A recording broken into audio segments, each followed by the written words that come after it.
여러분 이제 이 보면 동구와 프로젝트에 대한 내용은 이 정도로 마무리를 하고요. 자, 그로스 해킹 주제로 좀 들어가도록 하겠습니다. 자, 이제 그로스 해킹에서는 제가 요즘 제일 좀 강조하는 내용이 요 녀석인데요.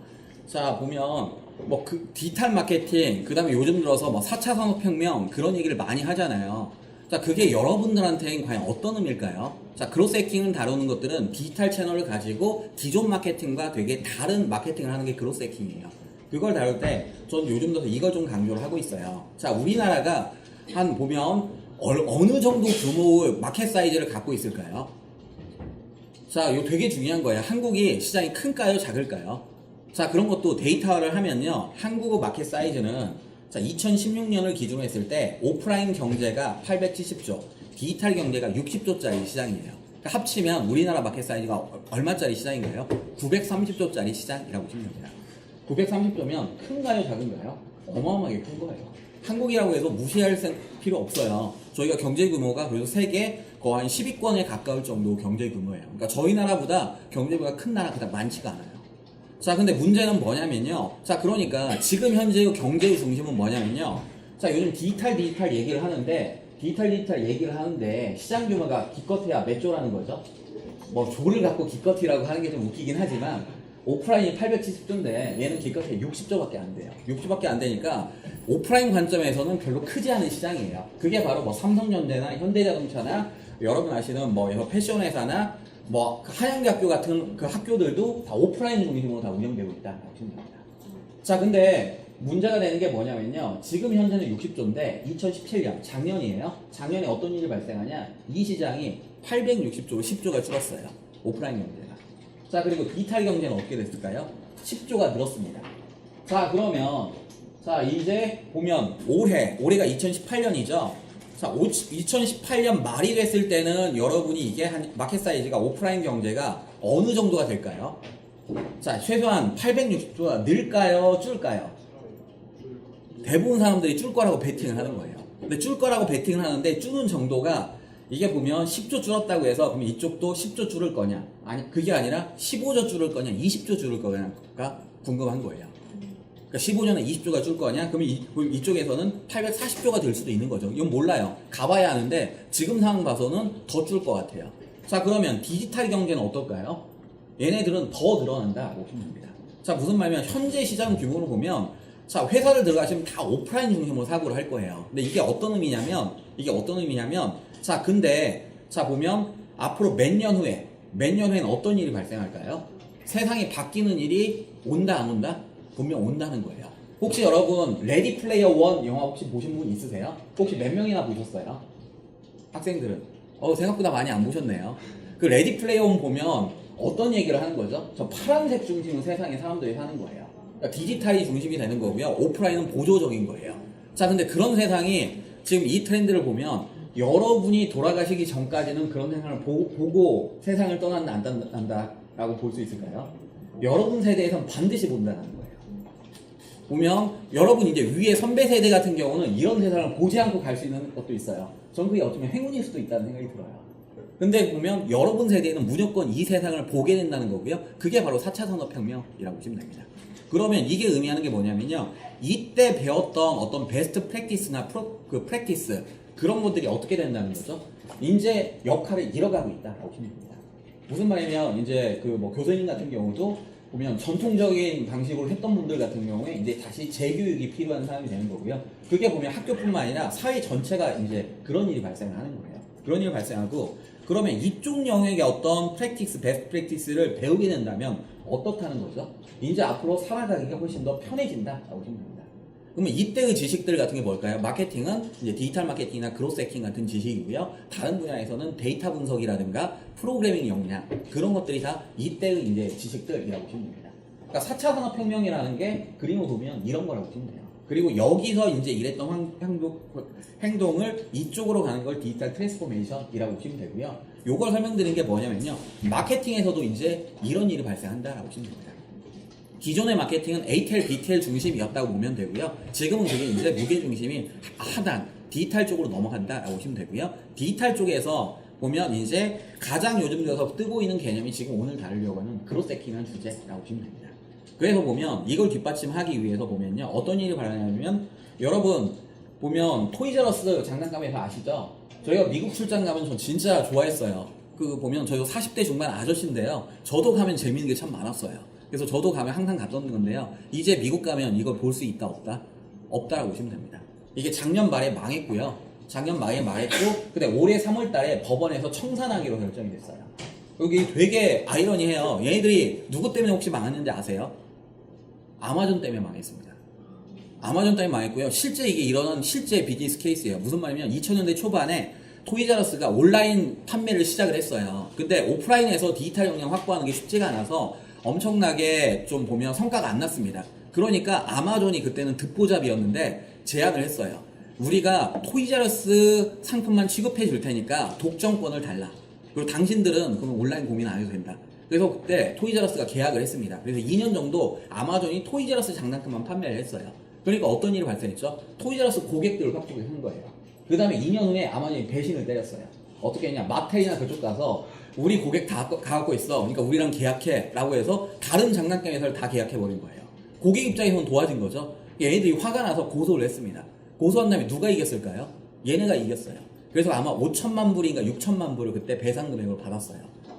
금액이 큰가요, 작은가요? 그걸로 그냥 끝나버렸다고 보시면 됩니다. 그 다음에 어떻게 됐죠? 그 다음에 보시는 거죠. 이제 10년 후에는 이런 일이 발생했고, 아이러니한 게 얘들이 폐사하면 매장이 있잖아요. 그 매장을 지금 아마존이 인수하는 게 유력시 된대요.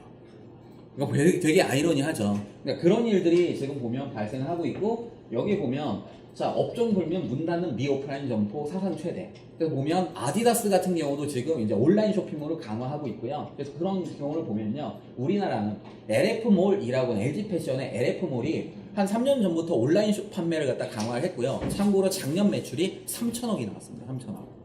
자, 3천억이면 큰가요, 적은가요? 어마어마하게 큰 금액이에요. 그러니까 올해 LF몰은 오프라인 점포를 늘릴까요, 안 늘릴까요? 늘리지 않고 오히려 온라인 전용 상품을 계속 늘리고 있어요. 자, 근데 우리나라는 지금 대응하는 게 이런 식으로 대응이에요. 그럼 여러분도 생각을 할 수 있겠죠. 자, 그럼 4차 산업혁명에 맞는 대응은 뭐냐면요. 재밌는 게, 자, 일본이나 그런 것들 같은 경우는 데이터를 기반한 쇼핑몰이 요즘 되게 많이 나오고 있어요. 되게 많이 나오고 있고, 자, 이제 제가 설명드리려는 건 그로스 해킹을 설명드리려고 하고요. 자, 그로스 해킹은 일반적인 디지털 마케팅 행동부터 설명을 드리면요. 일반적인 마케팅 캠페인은요.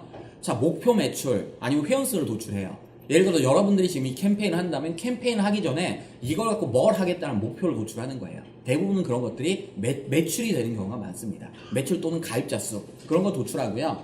광고회사에 마케팅 캠페인을 제안하거나 요즘 뜨는 광고 기법이나 광고 채널을 서베이하거나 경쟁 서비스, 유사 서비스, 마케팅 프로모션 사례를 파악하고 과거 실행 마케팅 캠페인 목록을 확인한 다음에 내가 마케팅 채널을 선택해서 집행을 하는 겁니다. 자, 그러면 이런 집행의 결과는 어떨까요? 되게 안전한 선택이라고 보시면 됩니다. 안전한 선택은 왜 이렇게 했어요? 라고 하면 이런 보고서를 보여주면 어떻게 할까요? 이런 식으로 제가 리서치해서 했는데요? 그러면 반박하기가 되게 힘듭니다. 근데 이건 집행했다고 해서 보면 어마어마한 성과가 나올 수 있을까요? 이건 안전한 선택에 불과하지 그렇다고 해서 엄청난 성과가 나올지는 모르는 거예요. 근데 일반적으로는 마케팅은 이런 식으로 많이 진행합니다. 여러분이 이제 어떤 대행사를 가거나 그랬을 때는 이런 마케팅을 하는데요. 자, 오늘 우리가 다루려고 하는 그로스 해킹은 목표 모델은 어떤 목표 모델이 되는 거죠? 자, 우리가 원하는 건 비용 대비 도달을 이런 걸 만들려고 하는 거예요. 자, 이런 걸 만드는데 안전한 선택을 통해서 이게 만들어질 수 있을까요? 그렇지 않고요. 자, 이 녀석은 자, 위키피디아의 정의를 제가 설명드리는데요. 위키피디아의 그로스 해킹은 자, 마케팅 기술이래요.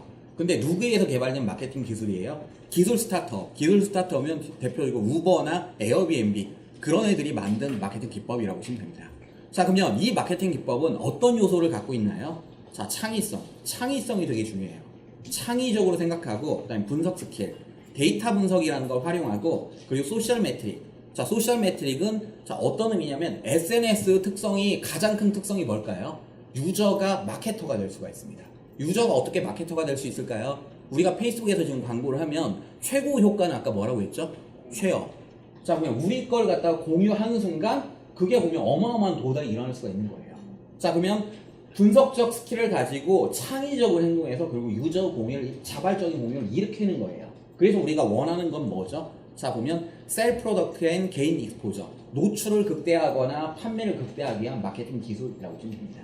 자, 그러면 자, 그로스 해킹 요소는 몇 가지가 있는 거죠. 창의성, 분석 스킬, 소셜 매트릭이라고 있다고 보시면 되고요. 이거에 대한 케이스를 좀 설명을 드리도록 할게요. 뭐 이건 그냥 보시면 될 거고요. 이거에 대한 케이스를 보면요.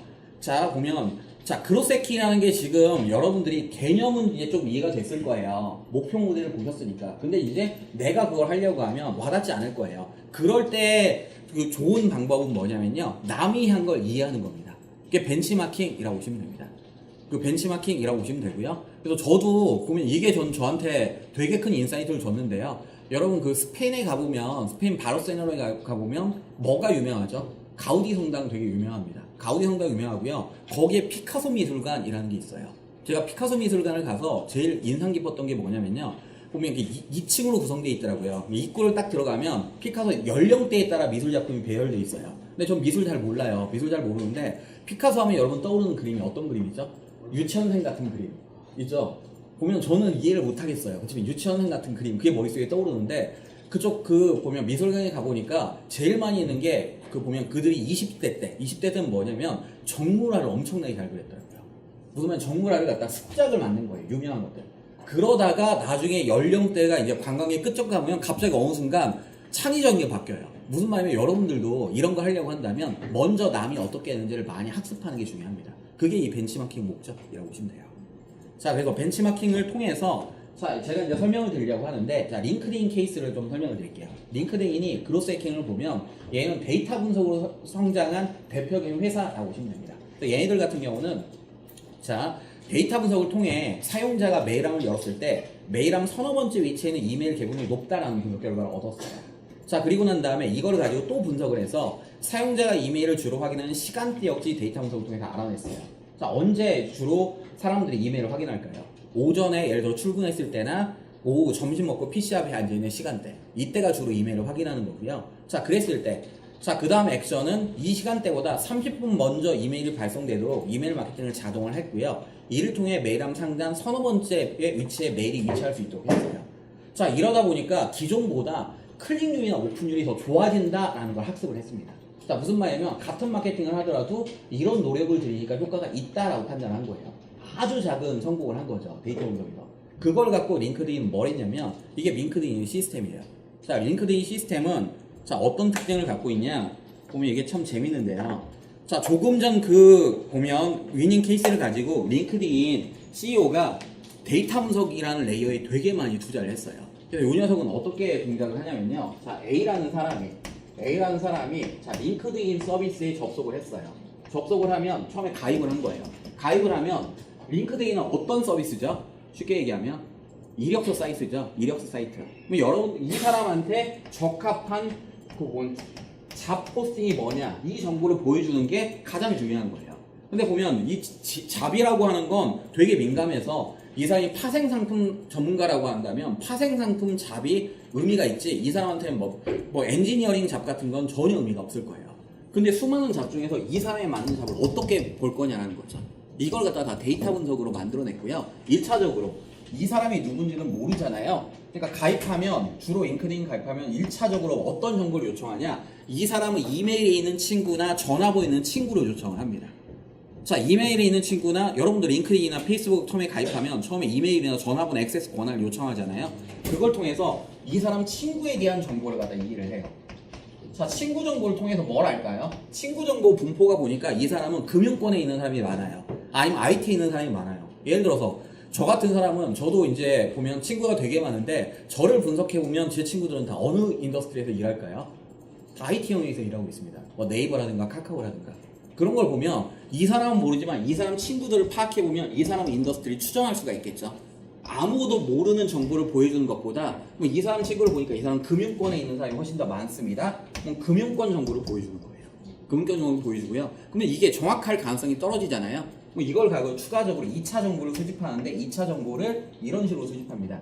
자, 개인에 대한 정보, 그 다음에 에듀케이션, 교육에 대한 정보, 회사 익스피리언스, 컴퍼니에 대한 정보, 본인의 역량에 대한 정보. 그리고 이 부분에 0%라고 하고 이게 입력하는 정보에 따라서 이 게이지를 갖다 올리면서 마치 숙제를 안 한 것 같은 UX를 만들어요. 그래서 이걸 갖다 다 입력하면 이제 어떻게 되는 거죠? 이 사람 친구는 어디에 있고 이 사람은 지금 어느 분야에 일하면서 이 사람은 컴피턴시가 뭐다라는 걸 다 파악하겠죠. 그럼 뭐가 가능할까요? 자, 이 사람은 보니까 파생상품 전문가예요. 이 사람이 지금 근무하는 위치는 뉴욕에서 일을 하고 있어요. 근데 친구들은 지금 보니까 다 런던에서 일하고 있다는 거예요. 자, 그러면 이 사람한테는 어떤 정보를 보여주는 게 가장 만족도가 높을까요? 보면 친구들이 많이 있으니까 런던에 있는 파생상품 전문가에 대한 잡 포스팅을 올리면 어떨까요? 이 사람은 다른 것보다 그걸 클릭하거나 만족도가 높아지겠죠. 자, 보면 그러니까 서비스가 링크드인 같은 게 그냥 SNS니까 블로그 같은 그런 정도 레벨이 아니라 이런 시스템을 다 설계해서 이 사람을 다 데이터로 파악하고 데이터로 할 수 있는, 그러니까 조금 전에 봤던 아주 그런 작은 위닝 케이스에서 데이터에 어마어마하게 투자를 해서 성공한 대표적인 케이스예요. 지금도 얘네들은 어마어마한 분석을 한대요. 참고로 지금 이 링크드인이 다시 M&A가 됐어요. 지금 누구 건지 혹시 아세요? 마이크로소프트가 M&A를 했어요. 근데 이 정보가 얘네들이 갖고 있는 이 DB는 정보가 어느 정도 레벨이냐면, 혹시 여러분 2008년도에 리만 브라더스 사태라는 거 혹시 기억나세요? 그러니까 리만 브라더스라고 해서 전 세계 경제가 뭐 문제가 되게 많이 있었던, 뭐 모기지 같은 폭탄이 터졌던 그런 일이 있었고, 한국도 되게 그것 때문에 휘청했습니다. 자, 근데 그 문제를 전 세계에서 가장 먼저 예측했던 회사가 혹시 어딘지 아세요? 링크드인이래요. 왜 그럴까요? 금융권에 있는 사람들이 다 금융권을 벗어나려고 여기에다 이력서 등록이 어마어마한 트렌드로 발생했대요. 이해되세요? 리만 브라더스에서 나가려고, 내부에서. 그리고 그 다음 금융권에 안 가려고 하는 것들. 그래서 금융권에 문제가 있다는 걸 얘가 이해를 했고요. 그럼 지금 어느 인더스트리가 제일 핫한지 얘네들은 다 알고 있습니다. 블록체인이 핫한지 어디가 핫한지. 핫한 영역에서는 신규 수요가 계속 나올 거고 직무가 있어서, 그럼 마이크로소프트가 M&A 할 때는 이런 정보 가치 때문에 인수를 했다는 얘기가 있어요. 그러니까 무슨 말이냐면 갈수록 여러분들은 데이터 쪽 중심으로 하는 세상에 많이 살게 되실 거예요. 그리고 얘네들은 이제 데이터를 통해서 성장한 대표적인 케이스고요. 자, 이제 두 번째 케이스부터는 여러분이 이해하기 쉬운 케이스를 좀 설명을 드릴게요. 자, 여러분 드랍박스라고 하는 회사 아시죠? 드랍박스는 혹시 어떤 회사인지 아세요? 클라우드 스토리지 회사예요. 클라우드 스토리지 회사에서 가입하면 한 5기가 정도 무료 용량을 주고요. 돈을 내면 용량을 늘려주는 회사예요. 자, 근데 이쪽에서 어느 정도 서비스가 성장한 다음에 신규 가입자를 확보하는 마케팅을 고민을 했어요. 그래서 얘네들이 1차적으로는 ATL을 고민을 했습니다. ATL은 뭐죠? TV 광고 때리는 거 고민한 거예요. 근데 TV 광고 때리는데, TV 광고 때렸을 때의 그 CAC, 커스터머 액퀴지션 코스트, 유저 한 명을 획득하니 들어가는 비용이 너무 많이 드는데요. 그래서 고민을 하다가 얘네들이 그로스 해커 팀을 만들었어요. 그로스 해킹 팀을 만들어서 얘네들이 진행했던 대표적인 캠페인인데 뭘 진행을 했냐면요. 자, 새 사용자가 학교 이메일 주소를 인증하고 드랍박스를 설치하면 참여자 수에 따라 포인트를 지급해요. 포인트가 일정 수준에 도달하면 그 학교 모든 참여자들에게 더 큰 저장 공간을 2년 동안 제공해요. 자, 무슨 말이냐면 한양대학교 학생이면 한양.ac.kr 다 이메일 있으시죠? 그걸로 드랍박스에 가입하면 10명이 되는 순간 포인트가 예를 들어서 10점이 나오고 100명이 되면 100점이 되고요. 그러면 갑자기 용량이 그 학생 전체의 용량이 5기가에서 10기가가 되는 거예요. 그리고 200명이 되면 20기가가 되는 거고요. 300명이 되면 50기가가 되는 거예요. 그러니까 어떤 일이 발생할까요? 여러분 친구들 만나고 하면 야, 너 드랍박스 가입했어? 아니면 이메일로 드랍박스 좀 가입 좀 해 라는 얘기를 누가 하는 거죠? 드랍박스가 하는 게 아니라 유저가, 사용자가 그 얘기를 하도록 한 거예요. 이해되세요? 그러니까 유저, 쉐어라고 하는 게 이런 관점이 보시면 됩니다. 그러니까 드랍박스는 그냥 이 캠페인 만들고 가만히 있는데 드랍박스 마케팅을 누가 해주는 거죠? 학생들이 자기들이 마케팅을 해주는 거예요. 그리고 가입 안 하면 가입 안 했다고 동료 압박을 주고요. 자, 그러니까 어떻게 됐을까요? 이 캠페인 하나로 드랍박스는 학교 이메일 주소를 가지고 있는 많은 사용자들은 당연히 친구들에게 참여를 권유했고요. 자, 그 다음에 200만 명 이상의 신규 사용자를 확보했습니다. 이 캠페인 하나로. 자, 이거 돈을 들였다고 하면 그거 불가능한 거예요. 자, 얘네들은 기존 서비스 사용자를 철저히 분석해서 자발적이고 적극적인 참여를 이끌어내는 타겟으로 학생들을 선정을 한 거고요. 자, 그리고 전략을 실행해 학교 이메일 인증, 활동 포인트 계산 같은 개발적 뒷받침을 통해서 그로스 해킹을 이뤄냈습니다.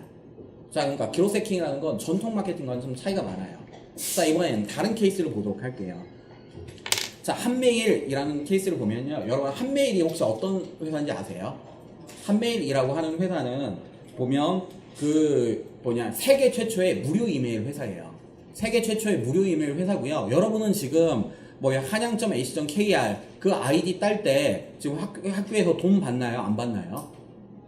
행복한 시기에 살고 계시는 거예요. 저 20년 전에는 학교에서 그거 받을 때 그 학교 전산팀에다 제가 한 학기당 만 얼마씩 냈어요. 제가 학교 다녔을 때는 저도 같은 학교 다녔고요. 전 돈 내고 받았었습니다. 그러니까 이 시기에 이제 서비스를 만들었고요. 이 서비스를 만들었고 그래서 그 당시에는 그런 걸 돈을 내는 게 되게 당연시 됐어요. 근데 무료로 만들면 사람들이 좋아할 거라고 했는데 생각보다 가입자가 많이 안 늘었어요. 왜냐하면 알게 모르게 그런 서비스 있다는 것 자체를 몰라요, 사람들이.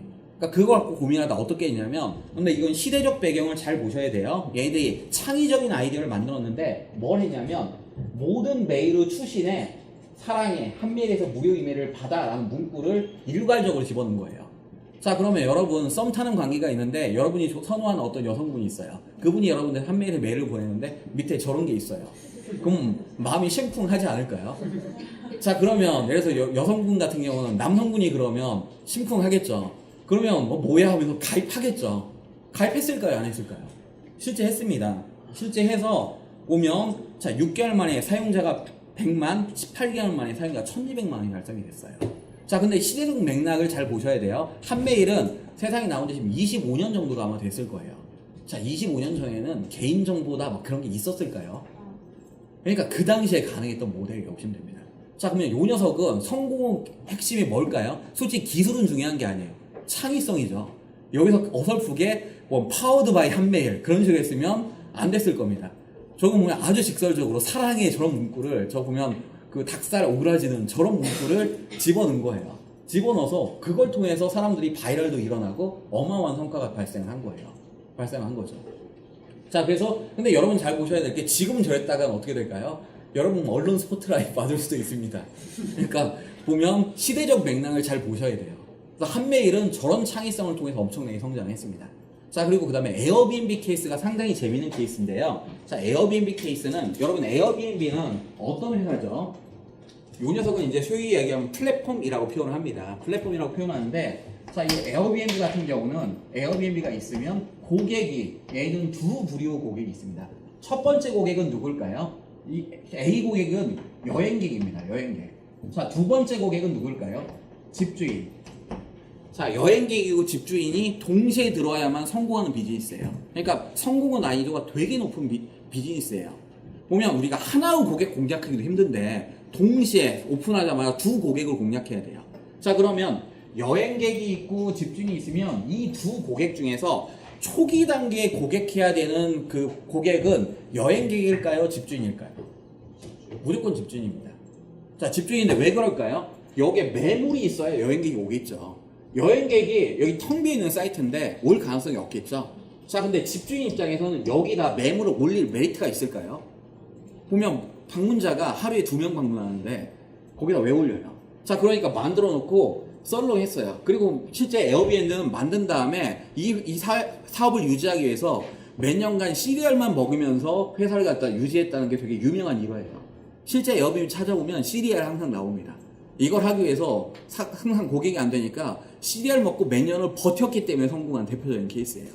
자, 무슨 말이냐면 아무도 안 오는 거예요. 그러다가 얘들이 다양한 시도를 했겠죠. 시도하다가 어떤 시도를 했냐면 그 당시에 미국에서 되게 유명한 사이트가 크레이그리스트라는 사이트가 있었어요. 근데 크레이그리스트는 뭐냐? 이 녀석 보면 벼룩시장이라는 사이트예요. 이쪽은 뭐냐면 여행객이 오고요. 집주인이 여기다 매물을 올리면 이 사람이 계약을 하는 구조예요. 근데 얘네의 BM은 어떻게 되냐면 여행객은 다 무료로 정보를 볼 수가 있고요. 이 집주인이 글을 포스팅할 때, 글을 등록할 때 등록비를 받는 구조예요.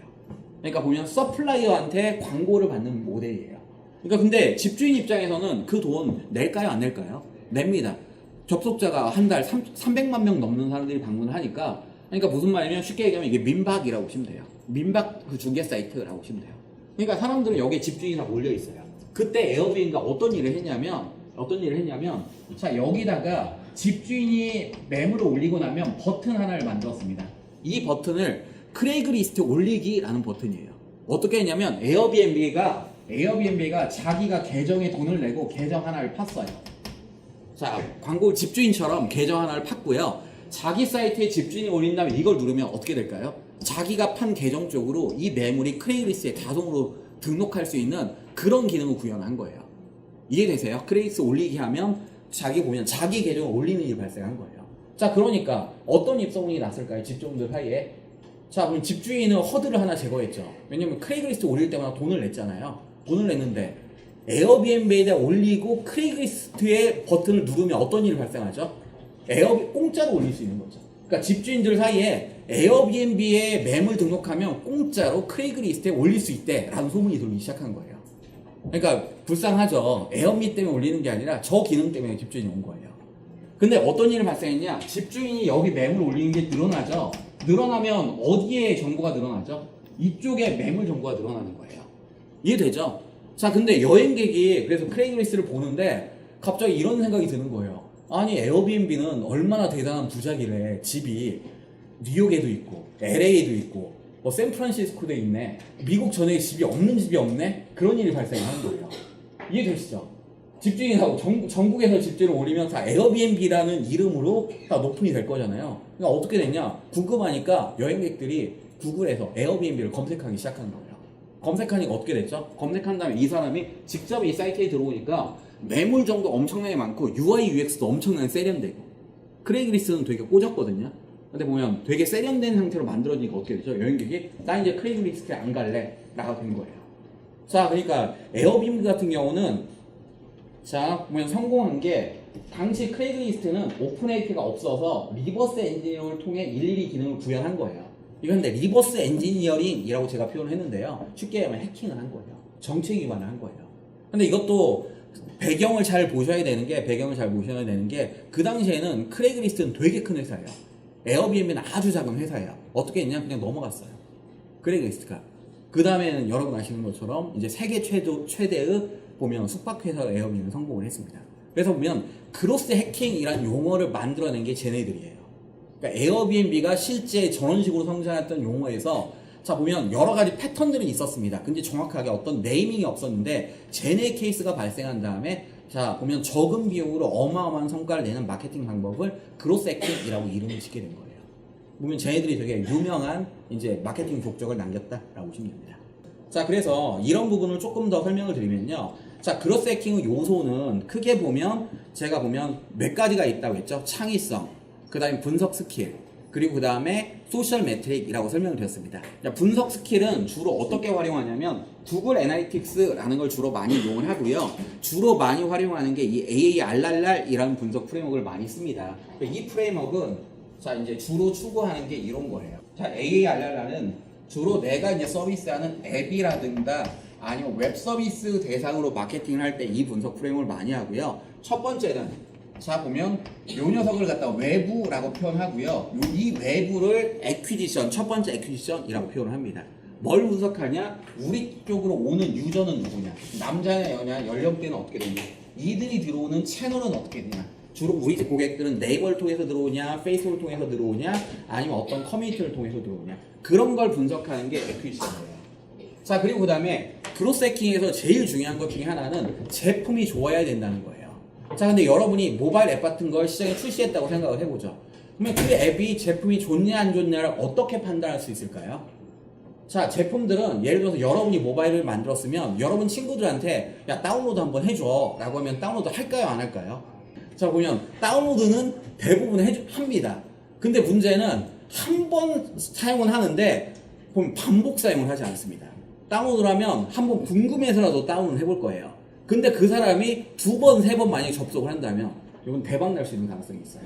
자, 무슨 말이냐면 서비스 본질 가치를 판단하는 게 바로 여기 보면 이 액티베이션과 리텐션이라고 보시면 되고요. 액티베이션, 리텐션 이걸 다른 말은 서비스 본질 가치라고 표현을 하거든요. 본질 가치라는 건 내가 이 외부에다 마케팅을 해서 지금 10,000명이 들어왔다고 생각해보죠. 10,000명이 들어왔다고 생각하면 마케팅 잘했네 라고 생각을 할 거예요. 근데 이 사람이 유입된 것 자체는 별로 중요하지 않아요. 얼마나 많은 사람이 남냐가 중요합니다.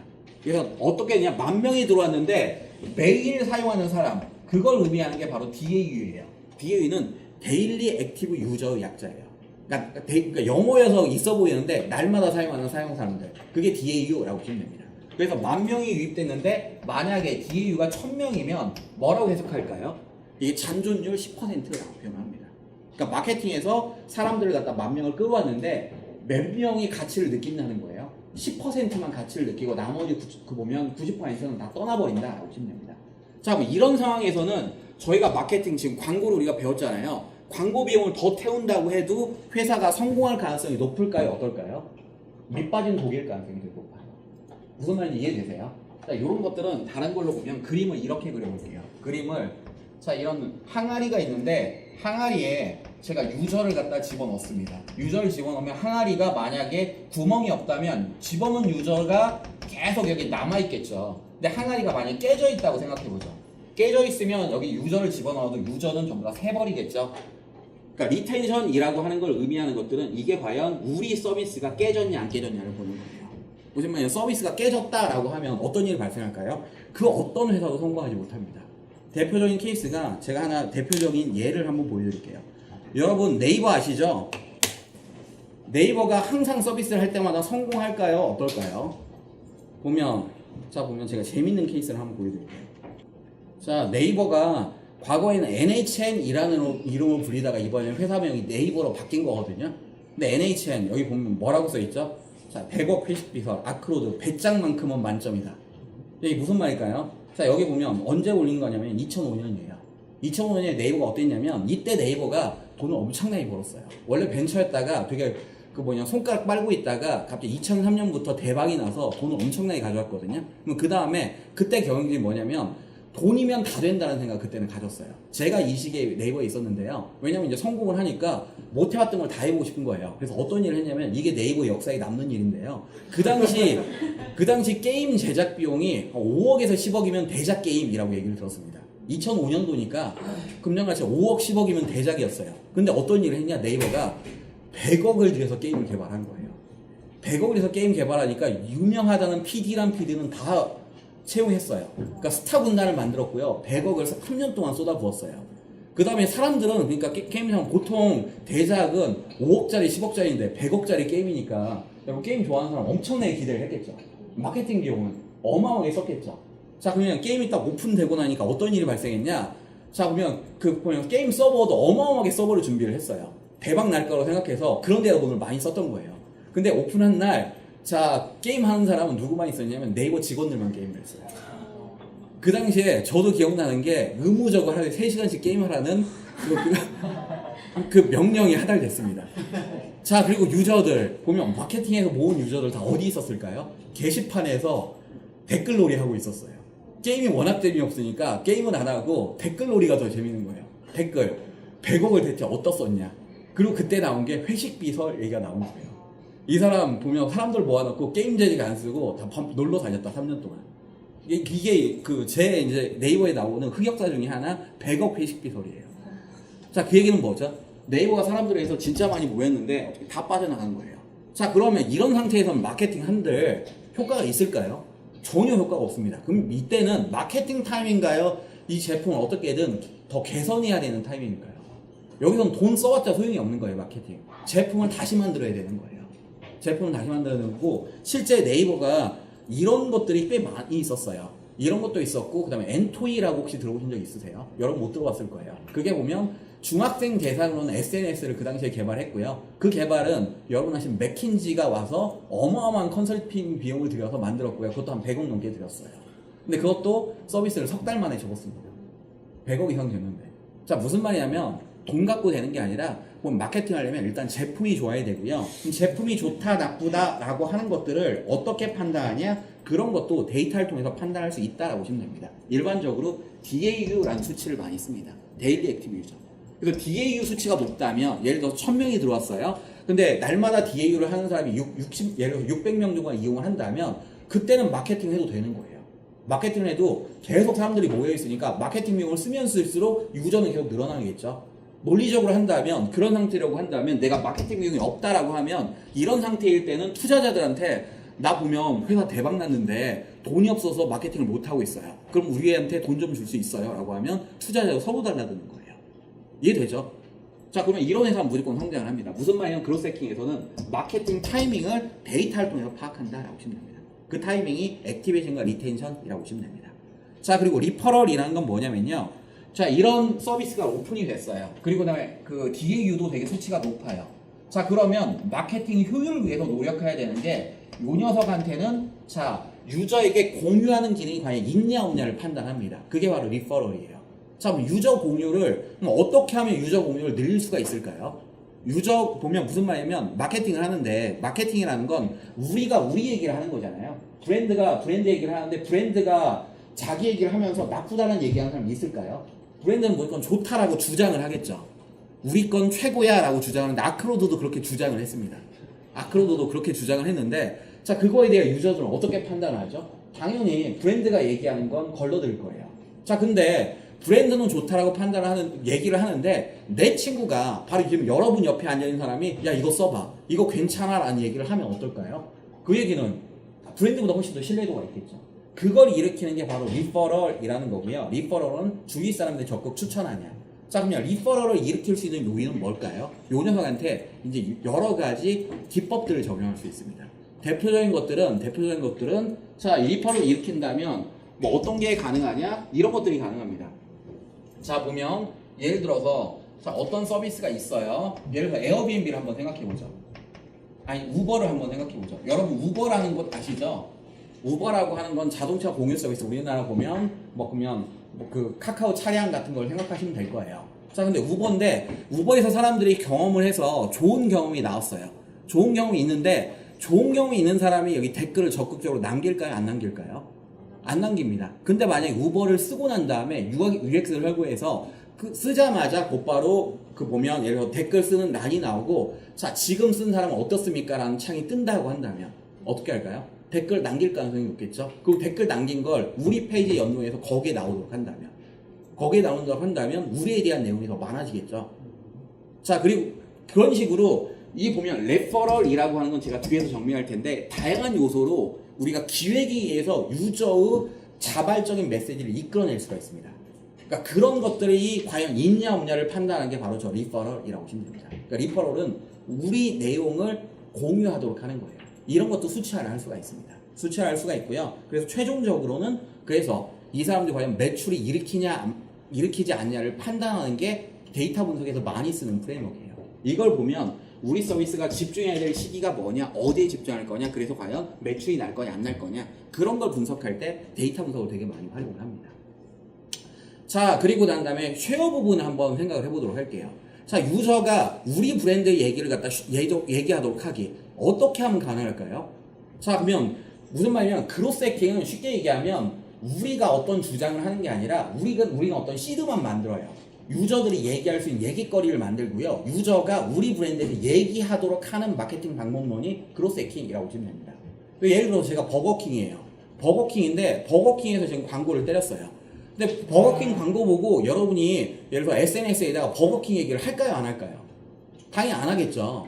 자, 근데 그 그로스 해킹 요소는 몇 가지가 있었죠? 창의성, 데이터 분석, 그 다음에 소셜 매트릭, 세 개만 잘 이용하면 그런 게 있을 수 있다라고 보시면 됩니다. 그래서 지금 보여드리는 게, 자, 버거킹의 케이스를 갖고 한번 보도록 할게요. 자, 버거킹 케이스를 보면요. 참 재밌는 게,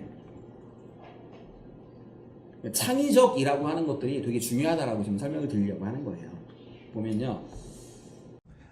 Or you have a child who is talking and accidentally orders something because the device isn't aware that it's a child versus a parent. Which is exactly what happened today during our morning show when Jim and Linda were talking about a child who accidentally bought a dollhouse and 4 pounds of cookies. 자, 이게 무슨 말이냐면요. 여러분 인공지능 스피커 아시죠? 혹시 집에 인공지능 스피커 있는 분 한 몇 분이나 계세요? 아직 여러분 그런 건 쓰진 않는군요. 네.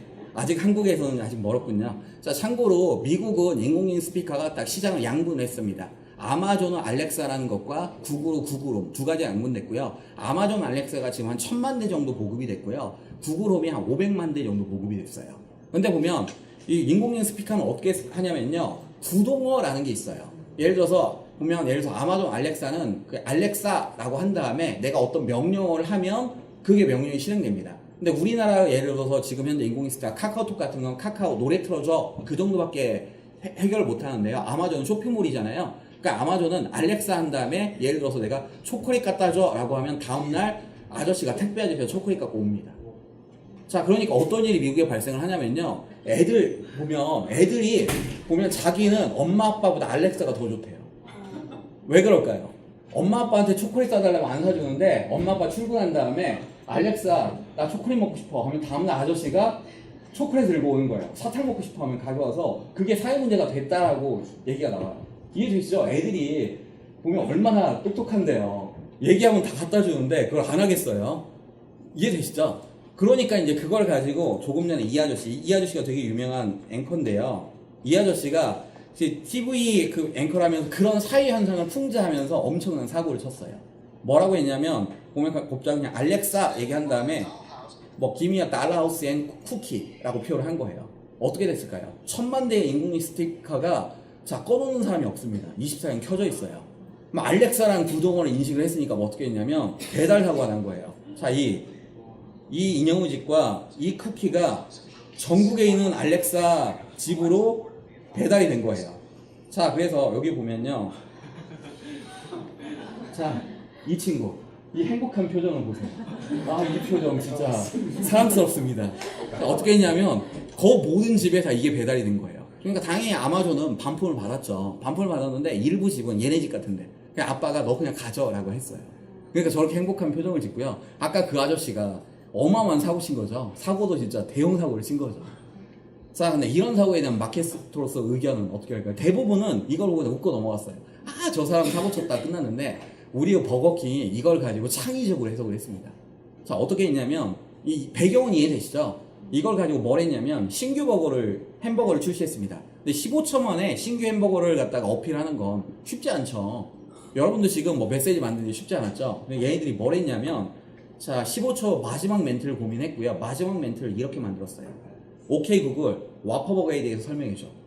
자, 그 순간 어떤 일이 발생했을까요? 알렉사는 이미 사람이 식상해요. 한번 이벤트가 있었잖아요. 아까 그 앵커. 그러니까 또 하면 오히려 애들이 욕먹기 딱 좋습니다. 근데 얘네들이 구글로 바꿨어요. 오케이 구글 하고 나니까 어떤 일이 발생했을까요? 자, 보면 구글홈 광고 끝나자마자 위키피디아에 대한 설명을 전국 500만 대의 가정에서 자, 그 버거킹 TV 셰프가 나올 때마다 와파는 어쩌고 그게 일어난다면 어떨까요? 자, SNS가 일단 난리가 난 거예요. 버거킹 짱이다, 버거킹 최고다, 막 그런 걸로. 이해되시죠? 이걸로 버거가 도배가 된 거예요. 자, 구글은 어떨까요? 미치겠는 거죠. 해킹이 당한 거예요. 해킹 당했는데 그렇다고 고소도 못하는 해킹이에요. 그쵸? 그냥 오케이 구글에서 이러고 있는데 그 인터넷상에서 바이럴은 어마어마하게 일어나는 거예요. 그러니까 구글은 어떻게 했냐면 자, 더 이상 구글홈이 버거킹의 광고에 반응하지 못하도록 업데이트를 진행했어요. 업데이트 진행해서 이제 더 이상 공지가 나왔습니다. 이제 더 이상 버거킹에 반응 안 할 거예요. 라고 나왔는데 공지 나온 그 당일 버거킹이 어떻게 했냐면 구글 업데이트가 끝나자마자 즉시 다른 음성이 남긴 녹음된 방송 광고를 시작했어요. 얘네들은 예측을 한 거예요. 구글 행동을 급작스러운 패치를 할 거다. 패치는 어떻게 했냐? 그 음성에만 반응 안 하도록 하는 패치를 할 거다라고 하고 테스트해보니까 진짜 그 음성에만 반응 안 시킨 거예요. 얘들은 미리 다른 버전의 음성을 만들어 놓은 거예요. 그러니까 구글은 더 쪽팔리는 거죠. 그럼 고객들한테 패치 다 끝났다고 하는데 여전히 버거킹 나올 때마다 막 잊고 있는 거예요. 자, 어떻게 됐을까요? 이 광고 역시 초대박이 났고요. 근데 구글이 과연 이걸 싫어했을까요? 보면 고객이 자기들 얘기를 하는 것들은 다 어떤 브랜드는 좋아해요.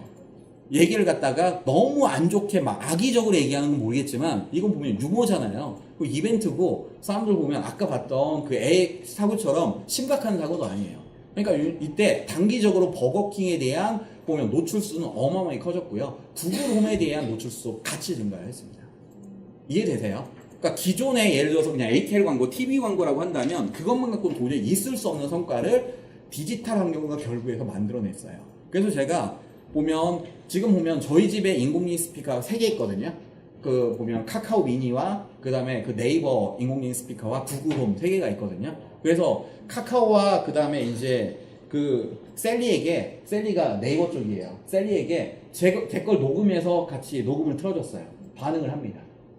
반응한다는 건 뭐죠? 현대자동차 광고에서 이런 걸 한국에서도 시도할 수 있다고 보시면 됩니다. 이해되세요? 보면 무슨 말이냐면 네이버나 그쪽에 업데이트 지금 안 막혀 있어요. 근데 지금 문제는 타이밍이 지금 여러분 지금 인공지능 스피커 갖고 있는 거 몇 명 없잖아요. 지금 해봤자 바이럴 별로 안 날 거예요. 그러니까 묵혀놔야 되는 거예요. 묵혀놓다가 예를 들어서 한 100만 명 이상이 되면 그럴 때 시도하면 되게 재밌는 일들이 있을 수 있을 거예요. 자, 그럼 요 녀석이 뭐냐? 창의성이라고 보시면 될 거예요. 창의성이라고 보시면 될 거고요. 자, 이제 바이럴 루프 전략이라는 걸 좀 설명을 드릴게요. 바이럴 루프 전략이라는 건 자, 이런 거라고 보시면 됩니다. 원래는 저희가 광고를 하면 광고에서 고민하는 요소는 이거예요. 지금 우리가 페이스북 광고를 지금 실습을 할 거잖아요. 첫 번째는 뭐냐면요. 페이스북 광고를 실습을 하면 자, 제일 고민하는 건 요 녀석이에요. 고객이 과연 우리 광고를 보냐 안 보냐. 자, 보냐 안 보냐 저 요소가 뭘까요? 저게 아까 임프레션이라고 보면 됩니다. 노출수. 얼마나 많이 도달했냐 노출했냐. 매도 도달을 냈다가 10만 명한테 도달했다고 생각을 해보죠. 그러면 그게 과연 어떤 의미를 갖냐? 도달은 큰 의미는 갖지 않습니다. 이 사람이 과연 내가 의미 있는 반응을 했는지를 보는 것들은 주로 클릭이나 아니면 공유나 댓글 달리기 같은 걸 생각하시면 됩니다. 우리 거에 댓글을 달거나 공유하거나 아니면 예를 들어서 좋아요를 누르거나 그런 것들이 어떤 반응률이라고 보시면 됩니다. 자, 반응률이 높으면 광고 효과가 좋다라고 일반적으로 생각을 해요. 거기서 끝납니다. 근데 지금 거기에 뭐가 존재를 하는 거죠? 밑에 보면 과연 이 녀석이 디자이어 투 쉐어가 있냐? 그건 뭐죠? 공유에 대한 메리트를 갖고 있는지를 생각을 하는 거예요. 보면 우리가 어떻게 설계하면 우리 얘기를 고객이 하도록 하냐는 거죠. 예를 들어서 대표적인 케이스가 제가 지난번에 예를 들어 매트리스 케이스를 좀 설명을 드렸었나요? 설명 안 드렸었나요? 자, 보면 제가 예를 들어 이걸 한번 설명을 드릴게요. 자, 보면 제가 침대 회사예요. 이렇게 매트리스를 팔고 있어요. 매트리스를 팔고 있는데 매트리스에 대한 얘기를 과연 고객들이 자발적으로 블로그에 과연 남길까요? 안 남길까요? 안 남기게 될 거예요. 뭐 어떻게 하면 될까요? 대표적인 게 협탁 같은 게 있으면서 협탁을 사은품으로 제공하면서 공유하고 댓글 남기면 사은품 지불하겠다 라고 하면 어떻게 될까요? 남길 거예요. 자, 그런 것들이 디자인 투 쉐어라고 보시면 됩니다. 그러니까 과거에는 없던 이런 컨셉을 고민을 하셔야 되는 거예요. 뭐죠? 소비자가 우리 얘기를 하도록 하기. 그러니까 과거에는 마케터가 우리 얘기를 하는 게 마케팅에 머물렀다면 이제는 소비자 참여를 어떻게 이끌어낼 거냐. 근데 자발적 참여라는 거 쉽지 않을 테니까 이런 것들을 설계를 하는 겁니다. 그게 바로 디자이어 투 쉐어라고 보시면 됩니다. 저희 와이프도 40대 초반인데 열심히 침대 찍어서 올리고 있었어요. 이건 저희 와이프한테 있었는 실제 케이스예요. 집에 갔는데 집에 침대가 바뀌었는데 협탁 받아야 된다고 열심히 뭐 그냥 침대 커버 씌워놓고 막 찍고 있더라고요. 그냥 찍으면 그렇다고 보면서 야, 마케팅 성공하는구나 라는 생각을 했습니다. 자, 그러면 그거 갖고 판단하는 것들이 바로 이겁니다. 디자인 쉐어고 그래서 쉐어 레이트, 그래서 공유율이 어떻게 되냐. 공유율이 높으면 마케팅 성과는 더 높아지겠죠. 쉐어 레이트이 높아져야만 우리 그로스 해킹 수치가 도달할 가능성이 높다라고 보시면 됩니다. 그러니까 이 녀석은 기존의 우리 성과 곡선에서는 없던 새로운 KPI가 추가된 거예요. 과거에는 임프레션과 클릭률 중심으로 성과를 발산했는데 이제는 디자이어 투 쉐어와 쉐어 레이트라는 개념이 추가됐다라고 보시면 됩니다. 근데 요게 추가된 이유는 뭐냐면요. 요가 추가된 이유는 자, 이걸 이렇게 설명을 드릴게요. 자, 보면 제가 마케팅을 진행하는데 마케팅 성과 곡선을 한번 제가 보여드릴게요. 마케팅 성과 곡선이라고 하는 건 자, 보면 자, 제가 원하는 노출이 100만 노출이라고 생각을 해보죠. 자, 100만 노출 되게 뭐 쉽지 않은 거죠. 근데 이건 돈만 들이면 누구나 할 수 있습니다. 100만 노출하면 예를 들어서 네이버 배너 광고에 100만 노출을 했다. 그럼 우리 사이트에 몇 명이 들어올까요? 그게 바로 클릭률이에요. 근데 일반적인 클릭률은 한 1% 내외입니다. 그래서 이걸 갖다 2%라고 한번 가정을 해보죠. 2%라고 가정해보면 실제 그럼 방문자는 100만 노출했을 때 몇 명이 지금 방문하는 거예요. 자, 방문자는 자, 2만 명 정도가 방문하는 겁니다.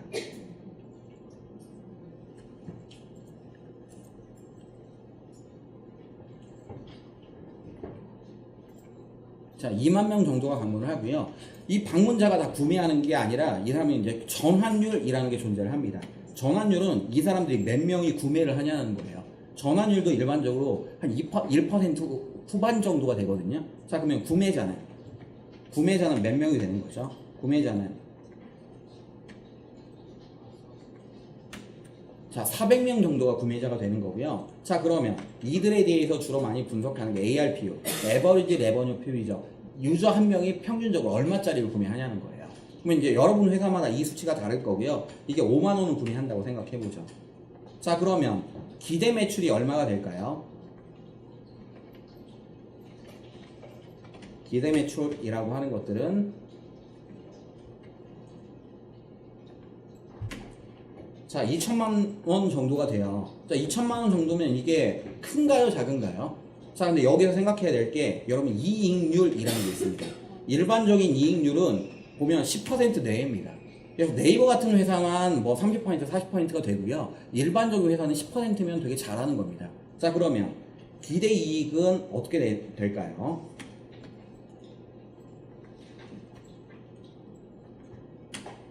자, 얼마가 되는 거죠? 200만 원. 자, 그러면 여러분들이 자, 이렇게 클릭을 하게 하면 비용을 지불하는 거예요. 예를 들어서 여러분이 네이버에서 예를 들어 이걸 한번 보여드릴게요. 네이버에서 예를 들어서 자, 보면 구글 애널리틱스 교육이라고 하도록 하겠습니다. 자, 그러면 여기 요 녀석들 이런 거 패스 캠퍼스 이런 것들이 나오잖아요. 여기 보면 휴넷, 뭐 오라클 자바 교육 이런 게 나오는데요. 이걸 클릭하면 골든 클래닛 이런 것들을 클릭하면 어떻게 될까요? 클릭하면 네이버한테 요 녀석 같은 경우는 한 200원 정도 줄 거예요. 뭐 저희 거 아니니까 제가 클릭하겠습니다. 죄송합니다. 200원 썼습니다.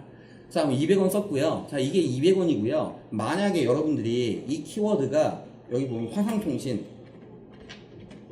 자, 이런 키워드 같은 경우는 자, 화상통신이라고 해서 밑에 보면 화상통신 하면 키워드가 여기 나오네요. 자, 이 키워드 같은 경우는 이게 얼마짜리일까요? 자, 요 녀석 6,000원, 7,000원이에요. 보면 보면 키워드 하는 사람 중에 한 명이 제 선배가 운영하는 회사예요. 그래서 한 번씩 제가 종로 쪽에 가보면 전 밥을 공짜로 먹어요. 그러면 선배들한테 전화해서 밥 사달라고 안 사주면 저희 직원이 오늘 다 클릭할 거예요. 얘기를 해요. 무슨 말인지 이해되세요? 자, 보면 이 비용이, 그러니까 디지털 광고 비용이 되게 큽니다. 그래서 요 녀석을 그냥 보면 저렴하게 종이에 봤던 거에서 자, 요 녀석을 그냥 클릭당 한 300원이라고 생각을 해보죠. 클릭당 300원. 300원짜리 요즘 많이 없어요. 대부분 500원 내외, 아니 1000원 정도가 됩니다. 자, 그러면 광고비 지출이 어느 정도가 되는 거죠? 300원이라고 했을 때, 자, 600만원 광고비를 지출해야 되는 거예요. 자, 이해되세요? 자, 그러면 이런 상태에서 제가 만약에 계속 비즈니스를 영위하면 누구만 이익 보는 구조죠? 네이버와 구글. 그러니까 네이버와 구글은 어마어마하게 돈을 벌어요. 지금 보면 참고로 아까 네이버 그 좀 전에 클릭해서 네이버 얼마 보냐면 1년에 2조 이상 벌어요. 저거 가지고. 그러니까 이런 구조이기 때문에 네이버는 경매 방식이니까 그 금액은 더 증가를 합니다. 증가하는데 자, 우리 쪽은 보면 기대이익이 얼마가 되는 거죠? 200만 원밖에 안 되는 거예요. 자, 그러면 400만 원 손해보면서 판매하는 거예요. 자, 그러면 어떻게 해야 되냐? 이 노출을 목표로 한다면 이 노출 중에 최대한 부분을 페이드 노출이 아니라 유저 자발적인 노출로 만들어내야만 되는 거예요. 유저 자발적인 노출은 광고에 대한 신뢰도도 더 높아지는 거고요. 그리고 비용도 줄어드니까 내가 만약에 연속 비즈니스를 하겠다라고 한다면 광고 매체에 의존해서는 네이버에만 돈 벌 수 있는 구조가 일반적인 구조고요. 내가 어떻게 하면 자, 쉐어레이트를 높일 수 있냐. 그거가 사업부 성공에서 되게 중요한 요소가 된다라고 보시면 됩니다. 자, 그 부분이 교재에서는 이렇게 설명드려지고 있습니다. 자, 보면요.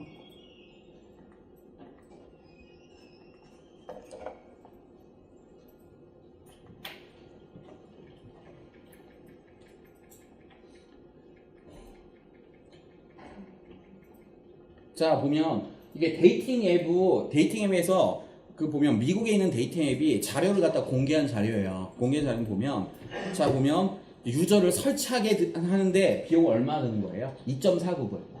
그러니까 유저가 앱을 설치하는데 자기가 들은 마케팅 비용을 추적해 보니까 2.49불 들었대요. 근데 그 사람들이 자, 앱을 갖다가 보면 등록하도록 하니까 무슨 말이죠? 서비스 가입하는 거죠. 설치한 다음에 가입은 다른데 가입하는 데 들어간 비용은 얼마라는 거죠? 가입하는 데 들어간 비용은 6.25불이 되는 거예요. 자, 그 다음에 이 사람이 유료 서비스를 구매하는 비용은 어떻게 되는 거죠? 174불. 174불이면 이 사람 같은 경우는 마케팅 비용 들여서는 돈 벌기 되게 힘든 구조죠. 그리고 이 녀석을 자, 보면 유저인데 이건 갖다 성별을 남녀를 갖다가 다 통합했을 때 이 정도 비용이고요. 자, 남자와 여자를 궁금해 보면 다 데이팅 앱은 남자 유치하는 비용이 더 들어갈까요? 여자 유치 비용이 더 들어갈까요? 당연히 여자입니다. 그러니까 여러분 지금은 어떤지 모르겠지만 이제 여러분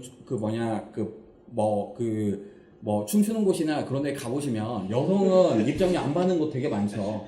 남성은 어떻게든 돈을 받죠. 똑같은 거라고 생각하시면 됩니다. 웃으시니까 많이 가보셨나 보군요. 자, 그러면 이것 똑같이 발생하고요. 이걸 성별로 나눠보니까 남성은 설치하는데 2불, 여성은 설치하는데 3불 가까이. 그리고 나중에 실제 유료 서비스 등록은 남성은 152불, 여성은 220불이에요. 220불이면 자, 이게 뭐냐면요. 자, 저희가 페이드 미디어에 의존해서 만약에 이 서비스를 사업을 하면 보면 뭐냐 어느 정도 이익을 내는 건 쉽지 않다는 거예요. 그게 조금 전에 제가 이걸 갖다 엑셀 장표로 다르게 설명을 드렸던 거예요. 이해되시죠?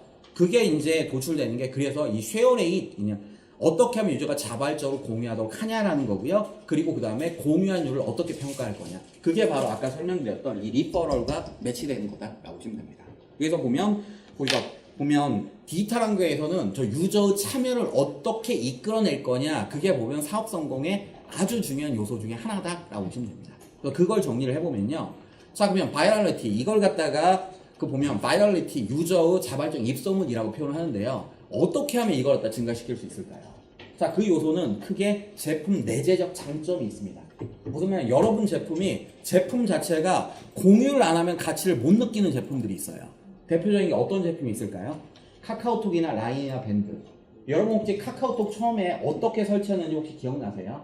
저는 기억나는 게 카카오톡 그 초기 멤버가 제가 아는 사람이 있어요. 그 사람이 술 취했다고 그 사람이 저한테 그 설치하라고 했어요. 근데 설치해 보니까 장점이 있어요. 일단 돈을 안 내도 되니까 SMS. 그래서 제 와이프한테 그걸 설명을 했거든요. 설명을 했는데 못 알아들어요. 자기가 써본 적이 없으니까 무슨 말인지 몰라요. 그래서 제가 어떻게 했을까요? 보면 아니 너무 답답해서 그냥 줘봐 내가 설치해 줄게. 제가 설치를 했어요. 설치해서 보니까 이용해 보니까 오 괜찮네 라고 하는 거예요. 그래서 역시 제 와이프가 장모님한테 그걸 설명을 하는 거예요. 엄마 카카오톡이라는 게 있어. 장모님이 이해를 할까요? 본인도 이해를 못하는데 본인도 이해 못해요. 어떻게 했냐? 제가 했던 방법. 보면 다음날 가서 엄마 내가 해줄게. 가서 거기 가서 보면 카카오톡을 갖다가 지금 제 와이프가 장모님 걸 다 가입까지 해준 거예요. 왜냐? 아니면 돈을 내야 되니까. 그러니까 장모님이 어떻게 했을까요? 오 친구들한테 얘기를 하는데 친구들이 이해를 못해요. 그럼 어떻게 했을까요? 제 와이프가 그 장모님 친구분 걸 다 설치를 해주고 있었어요. 왜냐면 장모님 친구들은 자기 아들한테 얘기해도 몰라요. 그렇죠. 자, 마케팅을 누가 한 거죠? 자, 이런 마케팅은 진짜 어마어마한 효과를 보이는 거예요. 여러분도 비슷하지 않아요? 처음에 카카오톡 설치했을 때 여러분은 이제 젊으시니까 얘기하면 다 알아들었을 거예요. 그래서 설치하면 대신 이제 그 마케팅을 하기 위해서 SMS를 여러분 친구들이 여러분에게 보냈을 가능성이 높아요. SMS 보내면 돈 들죠? 20원씩. 근데 그 비용을 들여서 여러분들한테 설치한 메시지를 보낸 거예요. 자, 카카오가 보낸 게 아니라 여러분 친구들. 그러니까 어떨까요? 영향이 더 크겠죠. 밴드나 그런 것도 마찬가지입니다. 이해되세요? 그러니까 그런 것들이 제품 자체에 바이럴리티가 내장된 제품들이라고 보시면 됩니다. 그런 걸 만들면 성공할 가능성이 되게 높은 거예요. 이해되시죠? 그 페이스북도 마찬가지고 인스타그램도 마찬가지예요.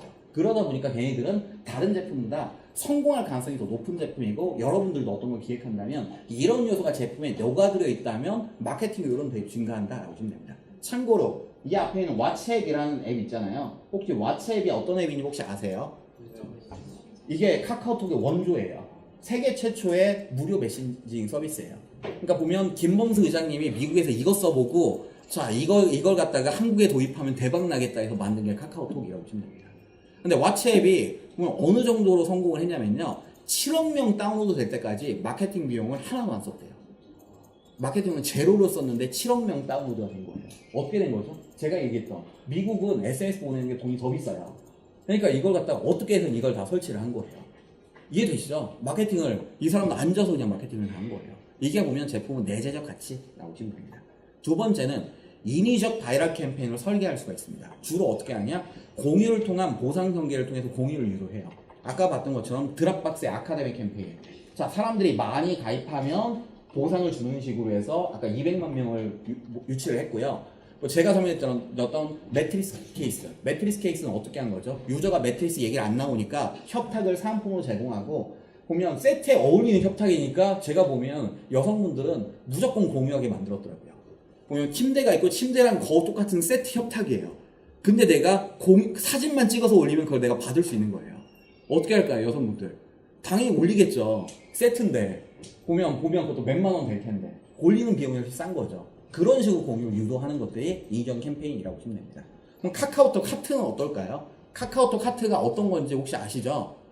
게임을 하는데 게임을 플레이하다가 게임 아이템을 돈 주고 사야 되는데 돈을 사기 싫으면 내가 하트라는 걸 다른 친구한테 날리면 하트를 받은 사람이 가입하는 순간 저한테 게임 아이템, 게임을 살 수 있는 머니가 충전되는 게 카카오 하트예요. 돈이 아니라 사이버 머니가 충전되는 거예요. 이게 초기에 몇 년 전에 엄청나게 사람들이 유행해서 새벽에도 하트 날리고 하는 것들이 되게 많았어요. 근데 지금도 이 마케팅이 유효할까요? 유효하지 않을까요? 유효하대요. 뭐 어느 경우에 유효할까요? 자, 여러분 연령대, 여러분 20대잖아요. 이게 보면 재밌어요. 유효한 경우가 여성분들이 게임하다가 남성들한테 하트를 날렸을 때, 그때 가입을 오는 사람들이 되게 많대요. 이해되시죠? 보면 이제 서로 썸 타는 관계인데, 보면 명확한 관계는 아닌데 게임을 하고 있어요. 하트를 날렸어요. 그러면 어떻게든 그 사람과 얘기하려고 남성들은 가입을 한대요. 와, 이거 하는구나. 왜냐면 소재 알았으니까 어떻게든 해야죠. 근데 남성이 날리면 되게 공감을 하시는 것 같은데요. 자, 그럼 남성이 날렸을 때는 어떻게 될까요? 그냥 씹힙니다. 자, 보면 별거 아닐 것 같지만 그런 것들이 동작하는 거고요. 무슨 말이면, 그러니까 지금도 여전히 카카오 하트라고 하는 것들은 계속 날아가고 있습니다. 보면 별거 아닐 것 같지만 이게 있는 거랑 없는 거랑은 자발적인 유저 유입이 엄청난 차이가 있는 거예요. 뭐 가장 기본적으로 이해하기 쉬운 것들은 공유하고 가입하면 보상 2배 생각하면 되겠죠. 공유하고 가입하면 보상 2배, 이런 식으로 다양한 캠페인을 설계할 수가 있습니다. 그리고 이제 여러분들이 혹시 이런 마케팅, 여러분들이 이제 첫 번째 부분은 서비스를 설계하는 관점이고요. 두 번째가 이제 마케터들이 훨씬 더 많이 고민할 요소예요.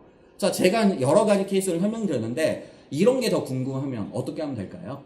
자, 구글에서 이런 키워드로 한번 입력을 해볼게요. 자, 보면 자, 이런 부분들 같은 경우는 자, 우리나라보다는 해외 쪽에서 좀 더 연구가 많이 됐습니다. 그래서 구글에서 여기다가 자, 바이럴 루프라고 한번 검색을 한번 해보겠습니다. 바이럴 루프라고 검색을 한번 해보면, 자, 보면 마우스 소문의 힘 바이럴 루프란 뭐 위스캣이라는 서비스부터 제가 아까 보여드렸던 비슷한 이미지부터 수많은 자료들이 나옵니다. 자, 무슨 말이면 아까 그 공유로 일으키도록 하는 수많은 마케팅 캠페인 기법들이 우리나라보다 해외에서 훨씬 더 많이 진행이 됐어요. 그래서 제가 설명드렸던 사례 외에도 수많은 사례들이 여기가 나옵니다. 그래서 보면 제가 설명드린 몇 개의 사례를 가지고 추가적으로 필요하다면 이걸 보시면 여기 되게 많이 정리되어 있습니다. 정말 많아요. 근데 그런 걸 보시면 여러분도 이런 식으로 할 수 있는 것들이 상당히 좀 괜찮겠구나 하는 아이디어를 충분히 얻으실 수 있을 거예요. 자, 그런 키워드가 바이럴 루프라고 보시면 되고요. 자, 보면 이제 제가 바이럴을 일으킬 수 있는 거 지금 두 가지를 설명드렸어요. 마지막 세 번째, 전략적 입소문이라고 표현합니다. 자, 보면 제품 사용자의 대화를 유도해요. 우버라면 차량 탑승 경험이 어떠셨나요? 물어볼 수가 있고요. 에어비앤비는 숙박 경험을 남겨주세요. 그런 걸 만들 수가 있어요. 자, 그러면 이런 것들은 어떻게 할 수가 있냐? 무슨 말이냐면 일반적인 고객이라고 한다면 절대 브랜드에 대해서 특별한 경우가 아니라고 한다면 절대 입소문을 남기지 않을 거예요. 근데 예를 들어서 저희가 보면 자, 이 사람 같은 경우가 사람이 자, 저희 쪽 보면 어떤 상품을 지금 공유를 했어요. 자, 그러면 어떻게 할 수 있냐? 이 사람한테 자, 보면 공유를 했으면 이 사람 이름을 입력해서 공유해줘서 감사합니다 하고, 이럴 때 어떻게 하면 예를 들어 할인 쿠폰을 많이 뿌리면 어떻게 할까요? 공유해줘서 감사해서 이런 제품을 좀 더 쉽게 예를 들어 할인 쿠폰을 드릴게요 하는 순간 이게 어떻게 될까요? 이 컨텐츠가 이 사람 친구들한테는 계속 다 공유가 됩니다. 공유가 되면 예를 들어서 이걸 보고 그 사람이 자, 보면 질문을 하거나 의문형으로 보내면 어떤 일이 발생할까요? 사람은 답변하고 싶은 충동이 있습니다. 자, 보면 별거 아닐 것 같지만 예를 들어서 카카오톡이나 예를 들어서 페이스북이 유저의 재방문을 유도하는 제일 좋은 장치가 뭔지 아세요? 보면 자, 카카오톡에서 제일 많이 하는 유도를 유비하는 UX 장치가 뭐냐면요. 자, 이 앞에 있는 요거, 이 앞에 있는 이 숫자 보이시죠? 이 숫자 보는 순간 어떤 생각이 드세요? 어떻게든 이거 제거하고 싶은 생각이 듭니다. 특히 이게 여기에 나오면 사람 미칩니다. 이걸 어떻게든 없애야 되는 사람 심리가 있어서 이걸 통해서 사람들을 갖다 여기다 락인시키는 일을 되게 많이 발생해요. 저만 그런 거 아니죠. 연구에 보면 대부분 사람들이 다 그렇다고 얘기를 해요. 자, 그러면 그걸 우리가 마케팅에 이용하면 이거 감사합니다 메시지가 아니라 이걸 드릴까요? 라고 한다면 저희가 그 감사드리기 위해서 그냥 이때 그냥 이 사람한테 어떤 생뚱맞은 얘기를 하면 이 사람 뭐야? 라고 하는데 그 보면 저의 제품에 관심을 주셔서 감사합니다. 그러면 저희가 할인 쿠폰을 발행해 드리려고 하는데 어떠세요? 라고 물어보면 답변을 할 거고, 그러면 이 사람들이 옆에 있는 친구들이 다 대화를 보고 있을 거예요. 그때 만약에 할인 쿠폰을 발행하면 자, 그러면 입소문이 나는 거예요. 입소문 나고 그거 보고 다른 사람이 할인 쿠폰 쓰면 어때요? 물어보면 쓰라고 하는 거죠. 그 할인 쿠폰 번호가 있으면 그걸 다른 사람이 써도 그래도 저희 매출 올라가는데 왜 싫어해요? 그건 하기라고 하는 거고요. 이런 것들을 전략적 입소문이라고 표현합니다. 그러니까 무슨 말이냐면 우리가 다루는 매체, TV 광고 같은 경우는 이런 게 불가능한 매체예요. 왜 그렇죠? 일방적으로 메시지를 쏘는 거지 유저와 인터랙티브한 어떤 커뮤니케이션을 못합니다. 근데 디지털 매체는 이런 게 가능한 거죠. 그러니까 매체 이해도를 그러니까 우리가 TV 광고 하는 관점이라면 이런 걸 어떻게 해라고 하지만 여러분 디지털 세대잖아요. 이런 거 주고받는 거 이상하지 않잖아요. 이런 것들은 좋은 건데 예를 들어서 뭐 저희가 할인율을 갖다 제공해 드리려고 해요. 의향 있으세요? 물어보면 만약 없다고 해도 없습니다라고 답변을 하게 돼요. 이해되시죠? 그러니까 그런 것들을 전략적 입소문이라고 보시면 됩니다. 자, 그러니까 무슨 말이냐면 수동적으로 가만히 앉아 있어서 유저들이 뭘 하게 하는 게 아니라 이런 다양한 제품에 어떤 가치를 부여하거나 아니면 이제 어떤 캠페인을 만들거나 이런 전략적 입소문을 만들어내면 바이럴은 훨씬 더 잘 일어난다라고 보시면 됩니다. 재밌죠? 재밌죠? 여러분도 광고할 때 뭐 다양하게 한번 사용을 한번 해보세요. 자, 그리고 마지막으로 자, 외부 관련 서비스라는 게 있는데요. 이런 것들은 뭐 제가 그냥 하나 예만 한번 들어줄게요. 예를 들어서 지금 현재 저희는 저희 자체 컨텐츠로 저 페이스북을 운영하고 있는데요. 초기 때만 해도 컨텐츠를 만들어내는 그 보면 노력들이 많이 부담이 됐어요. 그래서 그때 저희는 이제 외부에서 되게 이제 재밌는 서비스가 되게 많아서 외부 서비스에서 이런 서비스를 좀 활용을 했습니다. 보면 저희는 이제 스님리라는 서비스를 주로 많이 사용을 하는데요. 자, 저희 쪽 페이지에 가볼게요. 자, 여기 보면 세일즈 프로세스 관련 용어 정리라고 나왔습니다. 요 녀석은 웹사이트가 뭐죠? brunch.co.kr. 그러니까 저희 컨텐츠가 외부 컨텐츠예요. 큐레이션 한 거예요. 큐레이션 하면 이걸 클릭하면 어디로 가야 될까요? 이거 우리 웹사이트로 오면 이제 저작권 위반이 됩니다. 그러니까 클릭하면 브런치로 가야 돼요. 브런치로 가면 이건 마케팅을 저희가 마케팅을 하는 걸까요? 얘네 마케팅을 해주는 걸까요? 얘네 마케팅을 해주겠죠, 일반적으로. 그걸로 끝나요. 근데 저희는 지금 밑에 뭐가 나오고 있죠? 세일즈 프로세스 관련 용어 정리가 나오니까 이 밑에 요 녀석은 어떤 게 나온 거죠? 마소 캠퍼스의 광고들. 자, 그럼 이 세일즈 프로세스, 디지털 세일즈에 대해서는 자, 이 디지털 마케팅이라고 하는 것들이 관련성이 있나요, 없나요? 관련성이 있습니다. 그러니까 좀 마케팅은 전 한마디로 얘기하면 렐러번트라고 표현하거든요. 관련성 있는 고객에게 관련성 있는 메시지를 관련성 있는 채널을 통해서 전달하는 행위라고 보면 돼요. 우리가 컨텐츠가 떨어지면 자, 지금 보시는 것처럼 이런 식으로 어떤 메시지를 우리가 인위적으로 만들어낼 수도 있고요. 이 내용을 쭉 읽다 보면 아, 이게 괜찮네. 이거 클릭하면 어떻게 될까요?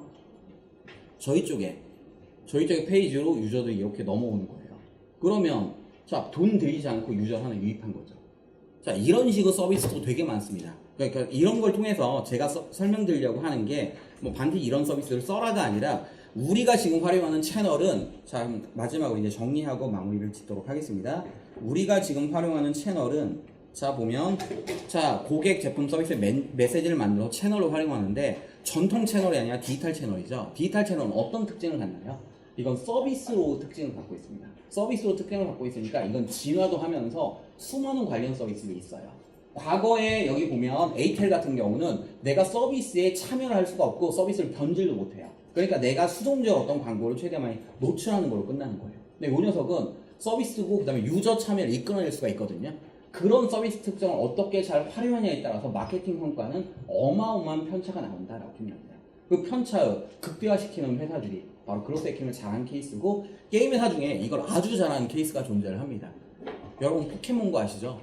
포켓몬고는 3천만 다운로드가 발생하는데 어떻게 마케팅을 했냐? 플레이 동영상을 올렸을 뿐이에요, 유튜브에. 어떻게 됐죠? 저 같은 사람이 마케팅을 했어요. 예를 들어서 제가 주말마다 우리 애 데리고 열심히 포켓몬 잡으러 다녔거든요. 그러면 어떻게 했냐요? 보면 주말에 보면 자상한 아빠 이미지잖아요. 그런 기회를 갖다 포스팅할 기회를 놓치면 안 되죠. 자, 보면 제 아이들이랑 같이 보면 주중에 제 아이들은 열심히 리서치를 합니다. 아빠 어디에 가면 포켓몬 뭐 나온대 지도를 딱 갖고 오면 알았어. 제가 운전하고 가서 둘이 같이 열심히 포켓몬들을 잡고 있어요. 그런 스토리가 나오면 자, 마케팅은 누가 하는 거죠? 보면 포켓몬가 아니라 저희가 포켓몬 마케팅을 해주는 거죠. 그런 걸 어떻게 전략적 입성을 잘 만들어내냐에 따라서 마케팅 성과는 어마어마한 차이가 날 수 있다라고 보시면 됩니다. 자, 이렇게 해서 저희가 보면 그로스 해킹 주제는 마무리를 짓도록 하고요. 여러분이 이번에 이제 보면 오늘부터 이제 그 테스트를 들어갈 텐데 여러분도 이 전략적 입소문을 잘 한번 만들어내 보세요. 대박 광고를 한번 만들어 보세요. 네, 마치도록 하겠습니다. 감사합니다.